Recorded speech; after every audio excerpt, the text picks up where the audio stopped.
They say the Ambrose family never truly settled in West Virginia, only stopped there, the way a stone stops rolling once it hits something harder than itself. For nearly 180 years, the folk of the high country around Widow's Ridge have told a version of the same story, that a family came down out of the autumn fog in the year 1803 and never left, not fully, not in the way families are supposed to leave a place, once the last of them has died. Widow's Ridge sits above a hollow so narrow that the tree line closes overhead like a lid, and even at noon the light on the creek bed looks like the last hour before dark. If you're enjoying this story so far, don't forget to hit the like button and subscribe. Drop a comment telling me where in the world you're watching from. I love hearing from you.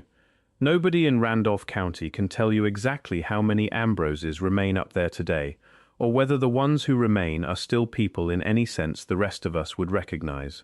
The first written mention of the ridge comes from a circuit surveyor named Josiah Fenn, who passed through in the spring of 1802 and noted in his field book that the local Cherokee and Shawnee hunting parties he encountered would not cross a particular limestone shelf, and that when he asked why, one of the men only told him the ground on the far side had already been claimed. Fenn crossed it anyway.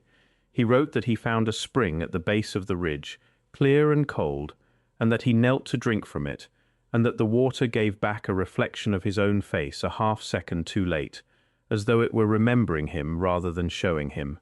He did not finish his survey. He rode back to Beverly the same night and resigned his commission the following week, and the only surviving account of what he saw is a single paragraph in a letter to his brother in Staunton, found among his papers after his death in 1821, in which he wrote that some ground refuses to be measured and that a wise man does not press the question twice. The Ambroses themselves arrived the following autumn, a man, a woman, and what the trading post at Beverly recorded only as a child, though the ledger clerk added a note in the margin that the child was too tall for its age and did not speak when spoken to. The man gave his name as Caleb Ambrose. The woman gave no name at all, and when the clerk pressed her, she only smiled in a way he later described as making his teeth ache, and from that day forward, the Ambrose women were never seen without a veil of dark lace drawn to the collarbone, not at market, not at church on the rare occasions they attended, not even, according to one midwife's account, during labor. That midwife, a woman named Ruth Calloway from the town of Elkins, was called up to the ridge in 1811 to attend a birth, and came back down before sunrise with her apron soaked through and her mouth pressed into a line she did not open for 2 full days. When she finally spoke of it, she said only that the child had been born making a sound that was not crying, and that she had never gone back, and that she slept the rest of her life with a candle burning because darkness had stopped feeling empty to her. Caleb Ambrose purchased 60 acres of the ridge for a handful of silver and a promise, written into the deed in his own hand, that no Ambrose would ever seek to leave the land. That deed still sits in the Randolph County Courthouse, available to any researcher who asks for it, though the clerks who have handled it over the years tend not to linger on the second page, where a line of Latin appears in handwriting that matches neither Caleb's signature nor the county recorder's, a sentence that translates roughly to "the land was not purchased, only returned," with no indication of who returned it, or to whom. Within 2 generations, the family had multiplied in a way the neighbors described carefully, choosing their words. They did not say the Ambroses had children. They said the family had spread, the way damp spreads across a ceiling, slow and then suddenly everywhere. By 1850, there were said to be more than 24 of them on the ridge, sharing the same pale coloring, the same unhurried, deliberate walk, the same refusal to give their ages to the census taker, who came through in 1860 and recorded only 3 names before leaving. He wrote in his ledger margin that the rest would not answer and that he had not felt it was worth insisting. He was found dead in a boarding house in Huttonsville 9 days later, and the coroner listed the cause as a failure of the heart, though his widow told the neighbors his hair had gone the color of ash sometime in that final week. A land surveyor named Percival Hoke was sent up the ridge in 1889 to settle a boundary dispute between the Ambrose acreage and a neighboring timber claim, and he never filed his final report, though his transit and chain were recovered a week later at the base of the ridge the chain coiled into a tight, deliberate spiral that no surveyor's habit would produce. Each link laid with a precision his own assistant said would have taken hours to arrange by hand. Hoke was found 3 counties over 2 years later, working as a hired hand under a different name, and when a former colleague finally recognized him and asked what had happened on the ridge, he said only that the boundary had settled itself and that he had decided not to argue with it. A local historian named Grace Odell spent the better part of 18 months in the early 1970s trying to compile a proper genealogy of the Ambrose family for a county history project funded by the State Library Board, working from baptismal registers, marriage records, and probate filings scattered across 3 courthouses. She found the records incomplete in ways that troubled her more the longer she looked. Names entered and then struck through in the same ink. Witnesses listed on marriage certificates who appeared in no other document in the county's history. Baptismal dates that preceded the birth dates recorded elsewhere for the same child by several years. She wrote in her own project notes that the paper trail behaved less like a family history and more like something being actively unwritten as fast as it was written down. She abandoned the project in the spring of 1973 after arriving at her office one morning to find 18 months of index cards rearranged in an order she did not recognize and could never restore, sorted, as best she could tell, not by date or by surname, but by something she had no name for. She never published the research and never spoke of the Ambroses again in any professional capacity for the remaining 30 years of her career. The rumors that followed the Ambroses for the next century took the shape rumors take in isolated country, hardening slowly into something the locals treated as fact, even when nobody could point to where the fact had come from. The family was said to keep no livestock and to plant no crops, and yet smoke rose from their chimneys every night of the year regardless of season. They were said to gather at the old stone foundation near the ridge's western face on nights with no moon, and on those nights the creek that ran down into Huttonsville was said to run the color of rust for a stretch of about a quarter mile before clearing by morning. A Methodist preacher named Amos Whitfield rode up to the ridge in 1858 against the advice of everyone in town, carrying his Bible and a wooden cross, determined to confront what he called a plain and ungodly influence on his congregation.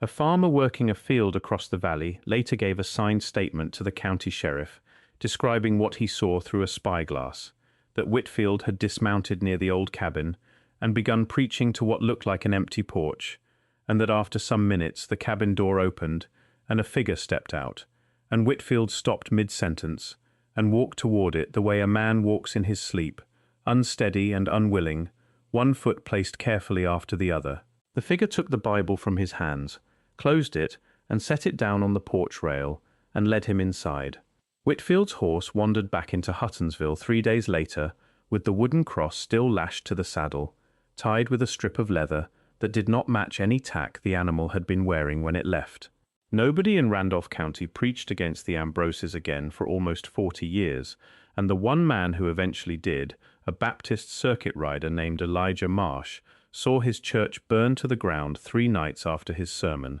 with the door barred from the outside by a chain knotted in a pattern that no blacksmith in 3 counties could reproduce. By the early 20th century, children on the ridge were warned about the Ambroses the way children elsewhere are warned about thin ice or open wells. Do not go past the fence line after dark. Do not answer if you hear your name called from the tree line. Do not, under any circumstance, accept anything an Ambrose offers. Not food, not water, not a ride down the mountain in bad weather. That last rule mattered most of all.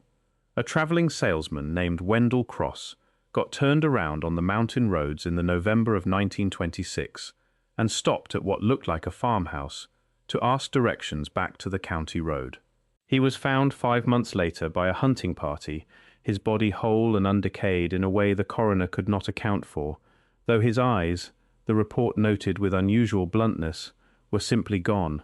He had been dead no more than a day or two by every measure the coroner could take, despite having been missing for 151 days, and nobody on the ridge admitted to having seen him at all. Which brings the story to the summer of 1942, and to a folklorist from West Virginia University named Thomas Reddy, 30 years old, recently returned from a research post in Charleston, who had heard the Ambrose stories his whole life growing up in Elkins and believed the wartime shortage of new material made this the right season to finally document them properly. If you're hooked on this story, make sure to subscribe and turn on notifications so you never miss an upload.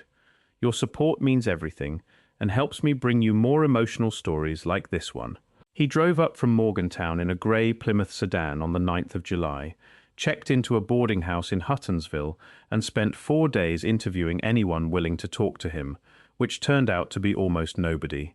The ones who did speak asked him, more than once, not to go up the ridge himself. A blacksmith named Amos Pruitt told him his own father had once shod a horse for a man who paid in coins unlike any currency Pruitt had ever handled, stamped with lettering that ran backward and a face on the reverse that matched no president or king anyone could identify, and Reddy sketched one of the coins in his notebook margin from Pruitt's description. That sketch survives, and the handful of collectors who have examined it since have never been able to place its design in any known minting tradition. The postmistress in Huttonsville told him that mail addressed up to the ridge was never claimed, and that she had once opened a returned letter herself and found inside it a photograph of her own childhood bedroom, taken from an angle that could only have been shot through her own window from outside. An older woman at the boarding house took Reddy's hands in hers the night before he left and made him promise not to eat anything the family offered him.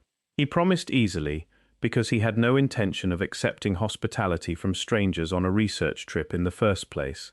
and because promises made the night before are always easier to keep than the ones tested the following afternoon. Reddy drove up the ridge on the morning of July the 13th, and what happened to him afterward is known only from the notebook he carried, which was recovered, though Reddy himself, in any complete sense, was not. The first several pages describe an ordinary field visit, the narrowing of the road into a rutted track, the trees pressing so close his headlights switched on at midday, and a smell he compared to the surgical ward he had once visited during his research post, sweet and coppery, with something underneath he would not name. He described the main cabin as long and low, unpainted, with no windows facing the road, and a man seated on the porch who did not rise to greet him, only watched from beneath a hat brim and told him, in a voice Reddy described as sounding like water moving over stone, that the family had been expecting him. Those were the words he recorded exactly. The family had been expecting him.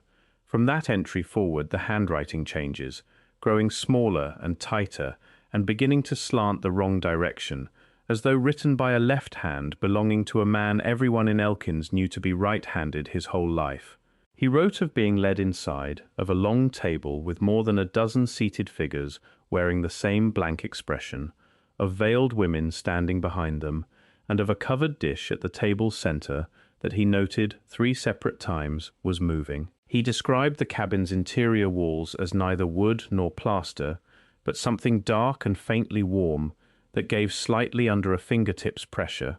and along the far wall a row of small alcoves holding, in order, a wedding band, a pair of spectacles, a child's shoe, and a press card. After the press card, his notes stop describing objects and simply state that he understood, in that moment, he was not the first researcher to visit the ridge, and that whatever record the family kept of such visits, his name had already been entered before he ever reached the porch. The final legible line notes that he had forgotten his promise to the woman at the boarding house.